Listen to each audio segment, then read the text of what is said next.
السلام عليكم، اهلا بكم في حلقة جديدة وموضوع جديد. النهاردة معايا سلسلة جديدة هنبتديها مع بعض، وهي سلسلة الكاب كات او شروحات الكاب كات.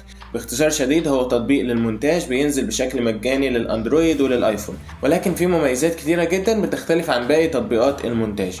وانا ان شاء الله في كل حلقة من السلسلة دي هشرح لك ميزة جوه التطبيق.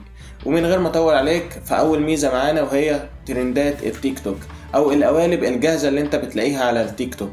ازاي انك انت تستخدمها وتبتدي انك انت تعملها على نفسك في اقل من دقايق بسيطة. فكل اللي عليك انك انت بتفتح تطبيق التيك توك وبتبتدي تروح للبحث وتكتب هاشتاج كاب كات.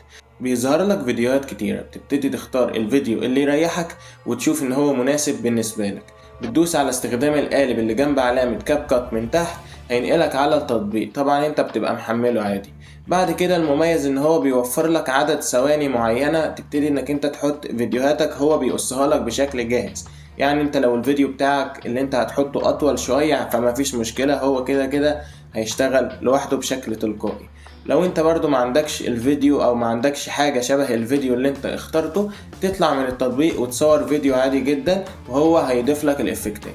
خلاص ابتديت تختار الفيديو بتاعك واخترت الصور على حسب نوع الفيديو اللي انت اخترته. هتدوس على الخطوة اللي بعدها، هيحمل شوية بسيطة وبعد كده هيبتدي يوريك الفيديو بقى عامل ازاي. لو الميوزك ذات نفسها مش موجودة على كاب كات، فهيبتدي ينقلك انك تحط المزيكا او الميوزك على التيك توك عادي جدا، وهتبتدي انك انت تنشر الفيديو بتاعك بسهولة جدا. الموضوع مفيش اسهل من كده. ان شاء الله في الحلقات الجاية هقولك ازاي انك تعمل قالب بنفسك، ازاي تضيف افكتات بنفسك، ازاي تستخدم كاب كات بشكل كامل. ان شاء الله في كل حلقة هنشرح ميزة عشان الحلقة ما تبقاش طويلة عليك. بس كده، اتمنى تكون استفدت. انا يحيى الشافعي، ما تنساش انك انت تتابعني، تعمل لي كومنت سواء ايجابي او سلبي. والسلام عليكم ورحمة الله وبركاته.